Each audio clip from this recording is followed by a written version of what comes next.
Қайтыс болғаннан кейін бір ер адам о дүниеде әйелін күтіп жүрген тағы бір күйеуі бар екенін біледі. Ларри мен Джоанна үнемі бір-бірімен сөзге келіп, жол апатына ұшырай жаздайды. Соған қарамастан, олар ұлының үйіне аман жетеді. Сол жерде Ларри таңғышын түзетіп жатып, Джоанна өз ауруы туралы бәріне айту керек деп ойлайды. Джоанна келіседі, бірақ дәл бүгін емес. Ол болашақ немеренің жынысын анықтауға арналған мерекені бұзғысы келмейді. Отбасы оларды қуанышпен қарсы алып, 65 жыл бірге өмір сүргендеріне әзілдейді.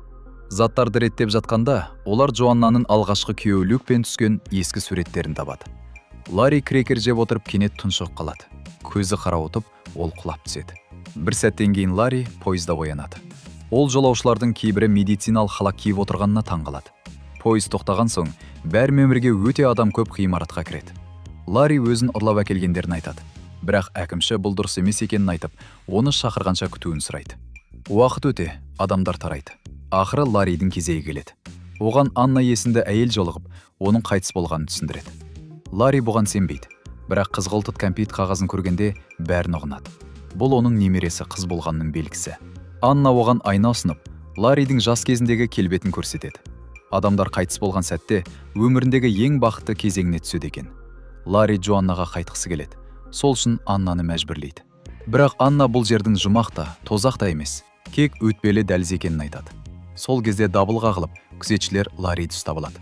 Анна оған қызыл есіктен ешқашан өтпеу керектігін ескертеді де, уақытша тұратын жеріне апарады. Ол жерде әртүрлі діндердегі мәңгілік өмір туралы брошюралар бар. Жалғыз қалған Ларри теледидар қосады. Барлық арналарда мәңгілік түрлерінің жарнамасы көрсетіледі. Себебі қайтыс болған әр адам өзіне арналған мәңгілік өмірді таңдау керек. Ларри аумақты аралап жүріп, жарнамаларды жиі көреді, бірақ ақыры бір барға кіреді. Сол жерде оған бір қыз жақындайды. Ларри өзінің үйленгенін айтады. Алайда бұл қызды тоқтатпайды. Ол көңілді кеш болатынын уәде етеді. Бірақ бармен Люк бұл жерде мәңгілік өмірді жарнамалауға тыйым салынғанын айтып, қызды шығарып жібереді. Ларри Люктен оның періште емес пе екенін сұрайды. Люк өзін осы жерде қалу үшін жұмысқа тұрған қарапайым адаммын дейді. Ол Ларриге бір ескерту жасайды. Мәңгілік өмірді таңдаған соң, оны өзгерту мүмкін болмайды. Басқа мәңгіліктерге баруға бола ма? Егер адам ережелерді бұзса, мысалы бұл жерде тым ұзақ қалса, немесе өз мәңгілігін тастап кетсе, оны бос кеңістікке жібереді. Ол мәңгілік қараңғылық орнаған орын. Ларри ауыр халде қалады. Өйткені оның әйелі қатерлі ісікпен ауырады, және ол оған қамқор болуға уәде берген еді. Ал енді оны жалғыз қалдырғандай сезінеді. Келесі күні Ларри бөлмесінде оянып, Аннаны көреді. Ол неге бұл жерде жұмыс істейтін адамдар бар екенін сұрайды. Анна олардың кейбірі өз өлімін қабылдай алмаған, ал кейбірі отбасын күтіп жүргенін айтады. Ларри әйелінің қашан қайтыс болатынын сұрайды, бірақ Анна мұндай ақпаратты бере алмайтынын жеткізеді. Егер Ларри күтуге шешім қабылдаса, 7 күннен кейін оған қазалаушы жұмысы беріледі. Бірақ ол үшін қонақ үйдегі бөлмеден кетіп, жертөлеге көшуі керек болады. Джоанна сол уақыт бойы көрінбейді. Ал Ларри мәңгілік өмірді қабылдауға бел буған сәтте кенет жас Джоаннаны көреді. Алайда Джоанна оны көрмейді. Ларри сол сәтте-ақ мәңгіліктен бас тартып қайтыс болғанын өзі де түсінген әйелінің артынан жүгіре жөнеледі. Алдымен Джоанна Ларриді ақымақ өлімі үшін ұрысып алады. Бірақ сол кезде тағы бір қызметкер, Райан келіп, оған алғашқы күйеуі Люкті көрсетеді. Люк оны осы жерде 67 жыл бойы күтіп жүрген екен. Ларри олардың әңгімесін бөлуге тырысады. Себебі ол Джоаннаны өзімен бірге мәңгілікке алып кеткісі келеді. Джоанна абдырап қалады. Өйткені енді ол екі күйеудің бірін таңдау керек. Райан оны бөлмеге апарып, киім ауыстыруға мүмкіндік береді. Ол Люк жақсы таңдау болады деп ойлайды. Себебі ол оны 50 жылдан астам күткен. Әрі олардың қарым-қатынасына кедергі келтірмейді деп сенеді. Осы уақытта Ларри Аннаға ішкі сырын ашады. Ол Джоаннаның Люкті таңдайтынына сенбейді. Өйткені Джоаннамен 65 жыл отасып, балалар өсірген өзі. Анна мұны махаббат емес, сен осы ақпарат арқылы қысым жасамақсың деп айтады.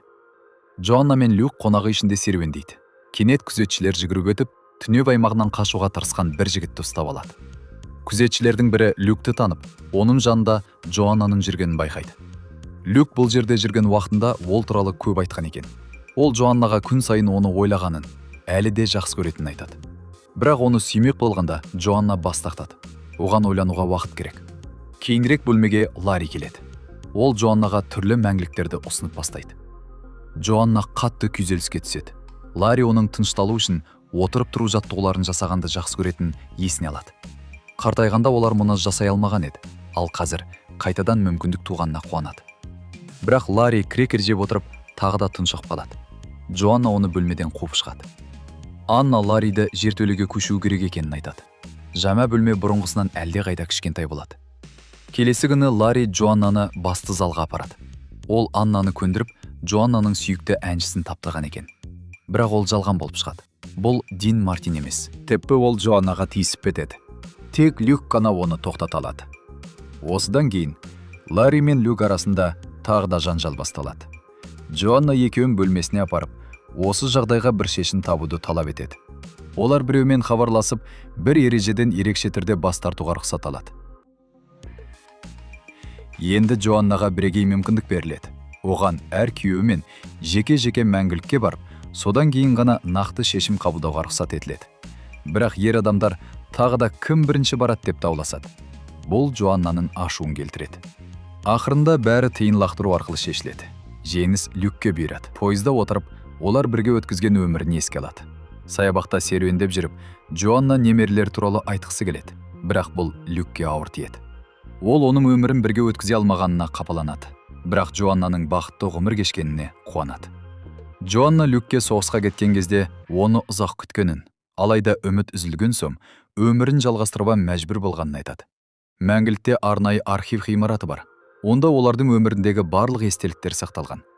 Бір сәтте Люк жоғалып кетіп, Джоаннаның Ларридің үйлену туралы ұсынысын қабылдағанын көруге мәжбүр болады.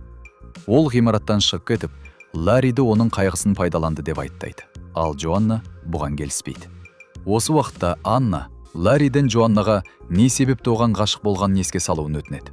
Ларри өзі де нақты себебін білмейді, бірақ оған көмектесе алатын бір жол бар екенін сезеді. Ол Джоаннаның ең жақын құрбысы Каренге барады.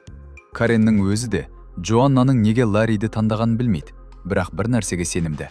Ларри оны шынымен бақытты еткен. Содан кейін Ларри Люктің бөлмесіне барып, одан бір дәлел табуға тырысады. Бірақ сол сәтте Люк кіріп келіп, Ларриді Джоаннаны саналы түрде манипуляциялады деп айыптайды. Ол тіпті Джоанна үшін Ларридің мүлде болмағаны жақсырақ болар еді дейді. Араларында төбелес басталады. Сол кезде Ларридің қалтасынан ол мәңгілікке кетпек болған сәтте әйеліне жазған хаты түсіп қалады. Төбелес кезінде Ларри Люктің бар екенін білмегеніне ант береді. Ол ұсынысты айлақта жасағанын айтады. Ал дәл сол орын Джоанна мен Люк үшін ерекше болған. Райан Джоаннаны жойылған мәңгіліктер бөлмесіне апарады. Сол жерде Джоанна кімнің таңдауын жасау керегін білмейтінін айтады. Райан Люкті таңдағаны дұрыс деп ойлайды. Бірақ соңғы шешім бәрібір Джоаннаның өзіне тиесілі екенін ескертеді. Келесі күні Ларри Джоаннаны жағажайға апарады. Олар сүйісуге шақ қалады. Бірақ кенет ұшып келген доп бәрін бөледі. Қайықпен серуендеп жүргенде Ларри Джоаннадан кешірім сұрайды. Өмірінің соңғы күндерінде жанында бола алмағаны үшін. Ол балалардың да оларды бірге көргісі келетінін айтады. Бірақ Джоанна бұл сөздерден жасырын қысым сезеді. Жағаға шыққан соң Джоанна архивке барғысы келеді. Люк бұған қарсы болады. Оның ойынша естеліктер қауіпті. Адам солардың ішінде жоғалып кетуі мүмкін. Ал Джоанна Ларридің қандайда бір шындықты жасырып отырғанынан қорқатынын ойлайды. Сол кезде Люк жерден табылған хатты тауып Джоаннаға береді. Енді ол Ларридің өзін күтуге ниеті болмағанын, мәңгілікке кетпек болғанын біледі. Джоанна оны сен эгоистсің деп атайды. Ларри болса өзін Люк жоғалып кеткеннен кейінгі жұбаныш сыйы ғана болғанын айтады. Ол тіпті Люкті де кінәлайды. Себебі оның бөлмесінен өзге әйелдердің суреттерін көрген. Люк мойындайды. Осы 67 жыл ішінде ол расында басқа әйелдермен кездескен. Бірақ бәрібір Джоаннаны күткенін айтады. Екеуі Джоаннадан қазірақ шешім қабылдауды талап етеді. Бірақ оған ойлануға уақыт қажет. Кейін Джоаннаға құрбысы Карен келеді. Олар бірге бірнеше көңіл көтеретін орынға барады. Карен Джоаннаға маңызды бір нәрсені еске салады. Олар енді тірі емес. Оның ешқандай міндеті жоқ. Ол өмірін қайтадан таза парақтан бастай алады. Ал осы уақытта Ларри мен Люк барда отырып ішеді. Тіпті олар бір-бірімен тіл табысып, Джоаннаның екеуіне де лайық емес екенін айтып күледі. Келесі күні Джоанна екеуін де шақырады. Ол кімнің таңдауын жасаса да, өзін кінәлі сезінетінін айтады. Сондықтан ешкімді таңдамауға шешім қабылдайды. Ларри бұған сенбей қалады. Джоанна көз жасын әрең ұстап кетіп қалады. Ол Каренмен бірге пойызға отырып мәңгілікке жол тартады. Сол сәтте Ларри Люкке айлақта неге ұсыныс жасағанын мойындайды. Люк ол үшін қол жетпес, елес секілді адам болған. Тіпті ол ескі фотосуретті көрген соң ғана тұншығып өлгенін айтады. Ал Люк керісінше Ларридің Джоаннамен өткізген өміріне қызғанышпен қарайды. Олар сыртқы келбеттер туралы айтады. Люк пен Джоанна отбасын құруды жоспарлаған кезде, ал Ларри мен Джоанна балалы болуды күтіп жүрген еді. Кенет Ларридің ойына бір нәрсе келеді. Ол бөлмеден жүгіріп шығып, Джоаннаны сөйлесуге шақырады. Ларри оның шашы ұзын екенін байқайды. Ал тірі кезінде Джоанна қышқа шаш қойған еді. Бұл оның Люкпен бірге болғанда өзін бақытты сезінгенін білдіреді. Ларри Джоаннаның Люкті таңдағанын қалайтынын айтады. Алғашында Джоанна қарсы болады. Бірақ Ларри бұл оның бұрыс шешім екенін дәлелдейді. Көп ұзамай Джоанна мен Люк мәңгілікке аттанады. Ал Ларри қонақ үйде қалады. Ол қайда бару керегін білмейді. Бірақ Джоанна оның бұл таңдау үшін мақтан тұтады. Бір кездері Анна осы жерде адасқан жандарға көмектесу үшін қалуды таңдаған еді.